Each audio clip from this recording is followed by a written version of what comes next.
దుర్మార్గమైన పాలన అంటే ఒక మహిళ జరిగిన అన్యాయాన్ని న్యాయం చేయమని స్వయంగా ఆ మహిళనే పోయి పోలీస్ డిపార్ట్మెంట్ పోయింది, పవన్ కళ్యాణ్ కలిసింది, చంద్రబాబు నాయుడు కలిసింది, అయినా కూడా ఇంతవరకు కేసు రిజిస్టర్ కాలేదంటే ఈ రాష్ట్రంలో ఈ తెలుగుదేశం పాలనలో ఈ కూటమి పాలనలో మహిళలకు ఏమాత్రం న్యాయం జరుగుతుంది, మహిళలకు ఏమాత్రం గౌరవిస్తానని దీన్ని బట్టి తెలుస్తుంది.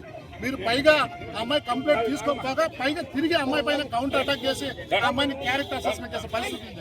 అంటే దాదాపు మీరు గమనించారు లేదో, ఈరోజు కూటమి ప్రభుత్వం వచ్చి నుంచి కూడా పూనా రవికుమార్ కానీ ఆదిమూలం కానీ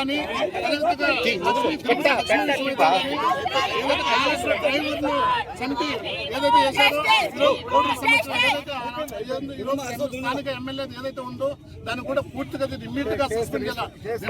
నిన్న ఇమ్మీడియట్ గా డిప్యూటీ సీఎం పవన్ కళ్యాణ్ తన అధినేత కేవలం ఒక మహిళ జరిగిన అన్యాయాన్ని గౌరవించకుండా ఆ అమ్మాయి కేసు వినకుండా కనీసం జరిగిన పరిణామాలు చూసుకొని ఇమ్మీడియట్ గా సస్పెండ్ చేయాలి. ఆ సస్పెండ్ చేయక కమిటీ వేశారు. ఏంటంటే ఇది ఏం జరుగుతుందంటే ఇదేనా మహిళలు చేసే న్యాయం? మీరు దాదాపు 3 కోట్ల మంది మహిళలు ఉన్నారు రాష్ట్రంలో, పైగా మీరు జనాభా అధికారంలో లేనప్పుడు 35,000 మంది మిస్ అన్నారు.